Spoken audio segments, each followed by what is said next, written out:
Lendo a Bíblia com William Camelo. Dia 9 de março, Números 11, 24, 13 a 33. Moisés saiu e transmitiu as palavras do Senhor ao povo. Reuniu os 70 líderes e os colocou ao redor da tenda da reunião. O Senhor desceu na nuvem e falou com ele. Depois deu aos 70 líderes o mesmo Espírito que estava sobre Moisés. E quando o Espírito pousou sobre eles, os líderes profetizaram algo que nunca mais aconteceu. 2 homens, Eldade e Medade, haviam permanecido no acampamento. Faziam parte da lista das autoridades, mas não tinham ido à tenda da reunião. E, no entanto, o Espírito também pousou sobre eles, de modo que profetizaram ali no acampamento. Um rapaz correu e contou a Moisés: Eldade e Medade estão profetizando no acampamento. Josué, filho de Num, que desde jovem era auxiliar de Moisés, protestou: Moisés, meu senhor, faça-os parar. Moisés, porém, respondeu: você está com ciúmes por mim? Que bom seria se todos do povo do Senhor fossem profetas, e se o Senhor colocasse seu espírito sobre todos eles. Então Moisés voltou ao acampamento com as autoridades de Israel. O Senhor mandou um vento que trouxe codornas do lado do mar e as fez voar baixo por todo o acampamento, numa área de vários quilômetros em todas as direções. Voavam à altura de quase 1 metro do chão. O povo saiu e pegou codornas durante todo aquele dia, toda aquela noite e todo o dia seguinte. Ninguém recolheu menos de 10 cestos grandes. Em seguida, espalharam as codornas por todo o acampamento para secá-las, mas enquanto ainda se empanturravam com a boca cheia de carne, a ira do Senhor se acendeu contra o povo e ele os feriu com uma praga terrível. Por isso, aquele lugar foi chamado de Quibrote Ataava, pois ali sepultaram o povo que cobiçou a carne do Egito. De Quibrote Atava, o povo viajou para Azerote, onde ficou algum tempo. Miriam e Arão criticaram Moisés porque ele havia se casado com uma mulher cuxita. Disseram: acaso o Senhor fala apenas por meio de Moisés? Também não falou por meio de nós? E o Senhor ouviu isso. Ora, Moisés era muito humilde, mais que qualquer outra pessoa na terra. No mesmo instante, o Senhor chamou Moisés, Arão e Miriam e disse: vão à tenda do encontro, vocês 3. E eles foram para lá. Então o Senhor desceu na coluna de nuvem e parou à entrada da tenda de encontro. Arão e Miriam chamou ele. Os 2 se aproximaram e o Senhor lhes disse: ouçam o que vou dizer. Se houver profeta entre vocês, eu, o Senhor, me revelarei em visões. Falarei com ele em sonhos. Não é assim, porém, com o meu servo Moisés. Ele tem sido fiel em toda a minha casa. Falo com ele face a face, claramente e não por meio de enigmas. Ele vê a forma do Senhor. Como vocês ousaram criticar meu servo Moisés? A ira do Senhor se acendeu contra eles, e ele se retirou. Enquanto a nuvem se afastava da tenda, Miriam ficou ali, com a pele branca como a neve, leprosa. Quando Arão viu o que havia acontecido com ela, clamou a Moisés: ó meu Senhor, por favor, não nos castigue pelo pecado que sensatamente cometemos. Não permita que ela fique como um bebê que nasce morto, já em decomposição. Então Moisés clamou ao Senhor: ó Deus, eu suplico que a cures. O Senhor respondeu a Moisés: se o pai de Miriam tivesse apenas cuspido no rosto dela, não ficaria contaminada por 7 dias. Portanto, Mantenha-na fora do acampamento por 7 dias. Depois disso, ela poderá ser aceita de volta.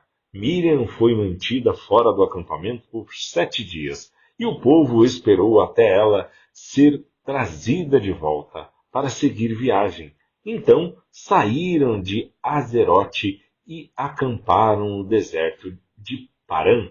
O Senhor disse a Moisés: envie homens para fazer o reconhecimento da terra de Canaã, a terra que eu dou aos israelitas. Mande um líder de cada tribo de seus antepassados. Moisés fez conforme o Senhor ordenou no acampamento no deserto de Parã. Enviou 12 homens, todos eles chefes das tribos de Israel. Estas eram as tribos e os nomes de seus líderes. Da tribo de Ruben, Samua, filho de Zacur. Da tribo de Simeão, Zafate, filho de Or.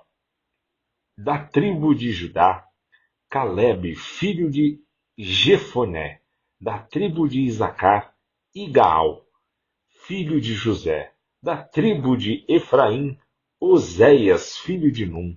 Da tribo de Benjamim, Paute, filho de Rafu. Da tribo de Zebulon, Gadiel, filho de Sode. Da tribo de Manassés, filho de José, Gade, filho de Sussi. Da tribo de Dan, Amiel, filho de Gemali. Da tribo de Asser, Setur, filho de Micael. Da tribo de Naphtali, Nabe, de Vofse. Da tribo de Gade, Jeuel, filho de Maque. Esses são os nomes dos homens que Moisés enviou para explorar a terra. Moisés deu a Oséias, filho de Num, o nome de Josué. Quando Moisés os enviou para fazer o reconhecimento da terra, deu-lhes as seguintes instruções: subam pelo Neguebe até a região montanhosa, vejam como é a terra e descubram se os seus habitantes são fortes ou fracos, poucos ou muitos. Observem em que tipo de terra vivem, se é boa ou ruim. As cidades têm muralhas ou são desprotegidas como campos abertos. O solo é fértil ou pobre. A região tem muitas árvores. Façam todo o possível para trazer de volta a amostra das colheitas que encontrarem. Era a época da colheita das primeiras uvas maduras. Eles subiram e fizeram o reconhecimento da terra desde o deserto de Zin até Reob, de Lebohate. Subiram pelo Neguebe e chegaram a Hebron, onde viviam Aimã, Sesai e Talmai, todos descendentes de Enaque. A antiga cidade de Hebron foi fundada 7 anos antes da cidade egípcia de Zoa. Quando chegaram ao vale de Escol, daram um ramo, um socacho de uvas tão grandes que 2 deles precisaram carregá-lo numa vara. Levaram também amostras de romãs e figos. Aquele lugar recebeu o nome de Vale de Escol, por causa do cacho de uvas que os israelitas cortaram ali. Depois de passarem 40 dias explorando a terra, os homens retornaram a Moisés, a Arão e a toda a comunidade de Israel em Cádiz, perto de Parã. Relataram o que tinham visto a toda a comunidade e mostraram os frutos que trouxeram da terra. Este foi o relatório que deram a Moisés. Entramos na terra ao qual você nos enviou e, de fato, é uma terra que produz leite e mel, com fartura. Aqui está o tipo de fruto que nela há. Contudo, o povo que vive ali é poderoso e suas cidades são grandes e fortificadas. Vimos até os descendentes de Enaque. Os hititas vivem no Neguebe e os hititas, jebuseus e amorreus vivem na região montanhosa. Os cananeus vivem perto do litoral do mar Mediterrâneo e no vale do Jordão. Calebe tentou acalmar o povo que estava diante de Moisés. Vamos partir agora mesmo para tomar a terra, disse ele. Com certeza podemos conquistá-la. Mas os outros homens que tinham feito com ele o reconhecimento da terra discordaram. Não podemos enfrentá-los, são mais fortes que nós. Então espalharam entre os israelitas um relatório negativo sobre a terra, dizendo: a terra que atravessamos ao fazer o reconhecimento devorará quem for morar ali. Todas as pessoas que vimos são enormes. Vimos até gigantes, os descendentes de Enaque. Perto deles nos sentimos como gafanhotos e também assim que parecíamos para eles. Marcos 14, 22 a 52. Enquanto comiam, Jesus tomou o pão e o abençoou, em seguida partiu em pedaços e deu aos discípulos, dizendo: tomem, porque este é o meu corpo. Então tomou o cálice de vinho e agradeceu a Deus. Depois entregou-os aos discípulos e todos beberam. Então Jesus disse: este é o meu sangue que confirma a aliança. Ele é derramado como sacrifício por muitos. Eu lhes digo a verdade: não voltarei a beber vinho até aquele dia em que beberei um vinho novo no reino de Deus. Então cantaram um hino e saíram para o Monte das Oliveiras. No caminho, Jesus disse: todos vocês me abandonarão, pois as Escrituras dizem: Deus ferirá o pastor e as ovelhas serão dispersas. Mas depois de ressuscitar, irei adiante de vocês à Galiléia. Pedro declarou: mesmo que todos os outros o abandonem, eu jamais farei isso. Jesus respondeu: eu lhes digo a verdade. Esta mesma noite, antes que o galo cante 2 vezes, você me negará 3 vezes. Pedro, no entanto, insistiu enfaticamente: mesmo que eu tenha de morrer ao seu lado, jamais o negarei.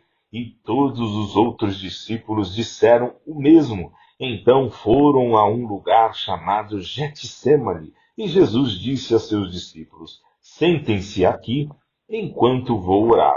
Levou consigo Pedro, Tiago e João e começou a sentir grande pavor e angústia.